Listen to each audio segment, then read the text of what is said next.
May we request Commissioner Maria Norina S. Tangaro-Casingal to read the Proclamation Certificate of Senator-elect Pilar Juliana Shram Cayetano. We, the Chairman and Commissioners of the Commission on Elections, sitting en banc as the National Board of Canvassers of the May 12, 2025 national and local elections, do hereby proclaim Pilar Juliana Shram Cayetano as Senator-elect to serve for a term of 6 years, ending on June 30, 2031, in accordance with Section 4, Article 6 of the Constitution of the Republic of the Philippines, given this 17th day of May 2025 in the city of Manila, Philippines. Signed, George Erwin M. Garcia, Chairman; Amy P. Ferolino, Commissioner; Ray E. Bulay, Commissioner; Ernesto Ferdinand P. Maceda Jr., Commissioner; Nelson J. Celis, Commissioner; Maria Norina S. Tangaro-Casingal, Commissioner; Noli R. Pipo, Commissioner, attested by Teopisto E. Elnas Jr., Executive Director.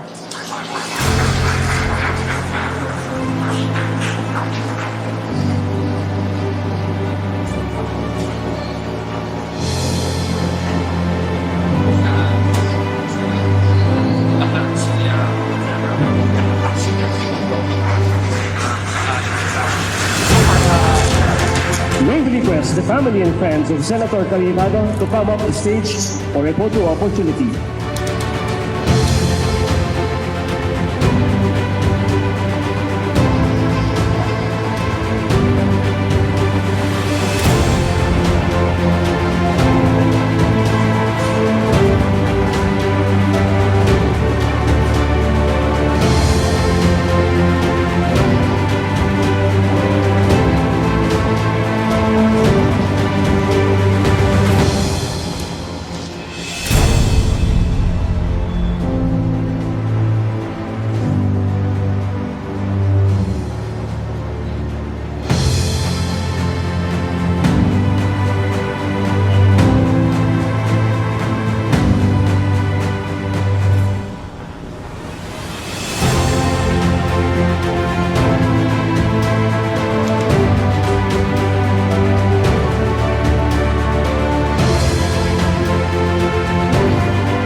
Good afternoon, Commissioners, fellow Senator-elects, and all the guests.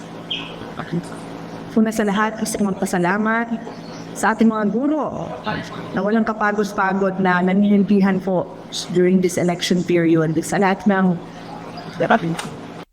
peer and COMELEC workers, and of course the commission headed by Chairman George Garcia. Salamat sa mga supporters ko na for the fourth time hinalan niyo ako bilang senator. Sa staff ko na walang kapaguran na tinutulong sa akin, and of course to my family, especially to my mom who's not here right now, but my mom, my brothers, my kids, and of course to God. Maiksing kwento ko. Sure. 21 years ago, I was elected as the youngest ever female senator. And I entered the Senate with a good name, with a background in law, and a mom of 2 young girls. My 2 young girls are no longer little girls, and I now have another son. And I work inspired by the legacy of my late father, Senator Rene Compañero Cayetano, and the public service of my brothers, Alan, Ren, and Lino.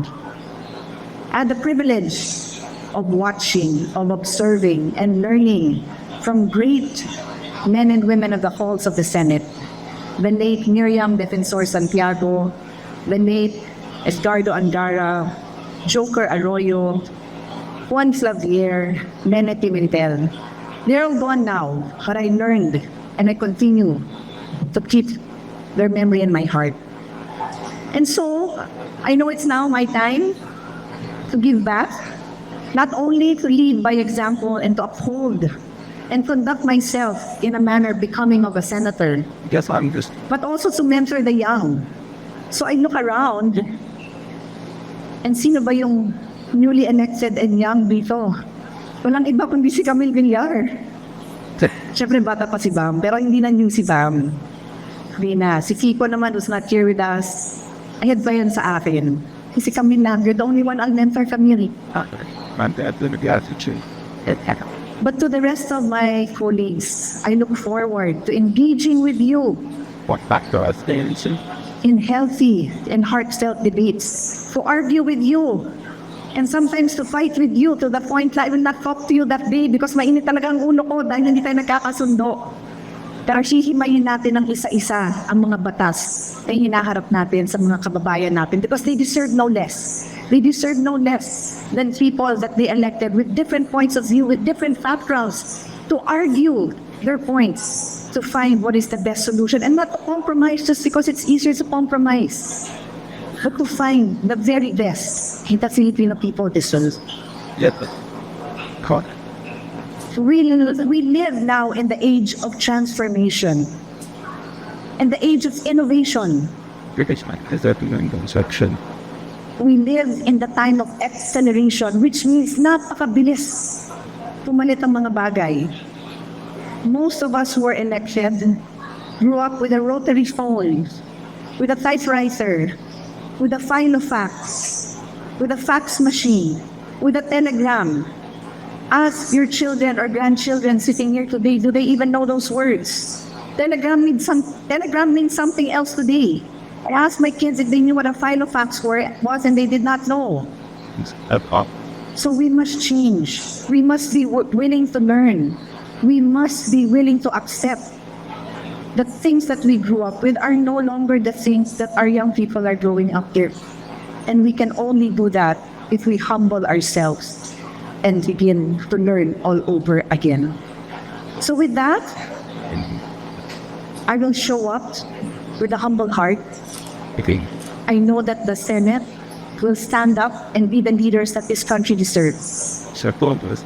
So ako po'y nagpapakumbaba muli, nagpapasalamat sa inyong tiwala sa akin, and I am ready to serve my full term. Thank you very much.